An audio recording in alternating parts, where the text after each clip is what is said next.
Germany एक ऐसी destination है जहाँ पे बहुत ज़्यादा इंटरेस्ट स्टूडेंट्स का आ रहा है। स्टूडेंट्स इस डेस्टिनेशन में जाके पढ़ना चाहते हैं। इसका मेजर कारण है इसकी रोबस्ट इकोनॉमी।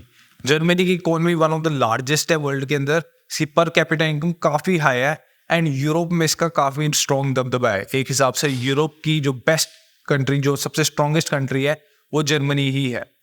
जर्मनी में एजुकेशन इंस्टीट्यूशंस बहुत ज़्यादा है, ओवर 400 एजुकेशन इंस्टीट्यूशंस हैं। इन एजुकेशन इंस्टीट्यूशंस में काफ़ी ज़्यादा यूनिवर्सिटीज़ भी है, ओवर 100 यूनिवर्सिटीज़ हैं। जर्मनी में दो टाइप की इंस्टीट्यूशंस है, पब्लिक एंड प्राइवेट। दोनों का प्रोसेस जो है वो ऑलमोस्ट सेम है, बस एप्लीकेशन प्रोसेस अलग है। उसकी डिटेल हमने एक अलग वीडियो में बनाई हुई है, उनके बीच में कंपैरिजन किया हुआ है, वो आप देख सकते हैं नीचे दिए हुए डिस्क्रिप्शन में। अब आ जाते हैं इस मेन प्रोसेस क्या है पर जर्मनी का। नंबर 1 पे आप जर्मनी में सिलेक्शन करोगे यूनिवर्सिटीज़ की। अब ये जो सिलेक्शन है, ये इसमें आप एक बहुत बड़ा फैक्टर प्ले करेगा, पब्लिक या प्राइवेट। क्यों ये फैक्टर प्ले करेगा? ना इसका वीज़ा पे इफेक्ट है, ना इसका वर्क परमिट पे इफेक्ट है। अफेक्ट कहाँ आएगा? इसकी फीस बहुत कम है एंड जॉब अपॉर्चुनिटीज़ ज़्यादा है पब्लिक यूनिवर्सिटी में। प्राइवेट यूनिवर्सिटीज़ में कुछ में जॉब अपॉर्चुनिटीज़ अच्छी हैं, ऐसा नहीं है कि सारी प्राइवेट यूनिवर्सिटीज़ में अच्छी नहीं है, बट इसमें फीस देनी पड़ती है। जब आपने यूनिवर्सिटी सेलेक्ट कर ली, उसके बाद आप साथ ही साथ करोगे प्रोग्राम सिलेक्ट, क्योंकि उस यूनिवर्सिटी ये एक साथ ही चलेगा process, university and programme select. Programme आपको वो लेना है जो कि जर्मनी में इन डिमांड है, जैसे कि आप ऑटोमोबाइल सेक्टर ले सकते हो, आप सॉफ्टवेयर में जा सकते हो, डेटा एनालिटिक्स या साइंस या डेटा साइंस। डेटा बहुत ज़्यादा इन डिमांड है वहाँ पे। हॉस्पिटैलिटी सेक्टर में जा सकते हो एंड आप मैन्युफैक्चरिंग, साथ ही साथ में सप्लाई चेन। ये सारे इन डिमांड सेक्टर्स हैं जर्मनी के अंदर जिसमें आप अपनी एडमिशन करवा सकते हो। अदर देन दिस, ज़रूरी नहीं है सिर्फ आपका इंटरेस्ट यहीं लाई करता है। जर्मनी में और भी बहुत सारे सेक्टर्स हैं, वो आप प्रॉपर गाइडेंस लेके इसको प्रोसीड कर सकते हो। इसी एरिया में आपको मेन गाइडेंस की ज़रूरत पड़ेगी। नंबर 3 पे आपके पास आइल्स या टोइफल होना चाहिए। आप ध्यान रखिए कि हमने यहाँ पे पीटी नहीं लिखा है, because German embassy PT accept नहीं करती है। ये चाहे आपको कोई भी कहे कि मैं पीटी पे वीज़ा लगा दूंगा, कोई भी इंसान एम्बेसी से बढ़कर नहीं है। Embassy does not accept PT as an English test. Colleges accept करते हैं बट उससे वीज़ा नहीं लगता है, पीटी पे वीज़ा नहीं लगेगा, एज सिंपल एज दैट। तो आइल्स एंड टोफल पे आपको देना पड़ेगा, जिसमें आइल्स मिनिमम रिक्वायरमेंट्स बता रहा हूँ, पब्लिक की नहीं है ये रिक्वायरमेंट, उसमें ज़्यादा रहेगी। इसमें प्राइवेट की रिक्वायरमेंट्स देख ले, 6 with 5.5 आपको लगेगा और इक्विवेलेंट टोफल लगेगा। नंबर 4 पे जब आपने आइल्स कर ली, सब कुछ कर लिया, आपको APS सर्टिफिकेट लेना पड़ेगा। 45 डेज का प्रोसेस है, 45 डेज आपके लग सकते हैं इस प्रोसेस के अंदर। इसमें आपको सर्टिफिकेट मिलेगा जो आपकी क्वालिफिकेशंस है वो जेन्युइन है, ये सर्टिफिकेट प्रूफ करेगा। ये 12वीं के बाद भी चाहिए, ये मास्टर्स लेवल पे भी चाहिए। ये जर्मन वीज़ा रिक्वायरमेंट है। इसकी कॉस्ट है 18,000 इंडियन रुपीज़। नंबर 5 पे टेस्ट AS, ये APS से पहले करना पड़ेगा। वैसे अगर आपने दिया तो ये 5 से ऊपर ही आएगा वैसे तो, बट ये मैंने बाद में इसके लिए लिखा है क्योंकि ये कंपलसरी रिक्वायरमेंट नहीं है। इसको हम स्टार लगा देते हैं, ये कंपलसरी नहीं है। अगर आप पब्लिक यूनिवर्सिटीज़ में 12वीं के बाद एडमिशन ले रहे हो तो कंपलसरी हो जाएगी। कुछ प्राइवेट यूनिवर्सिटीज़ में भी कंपलसरी है।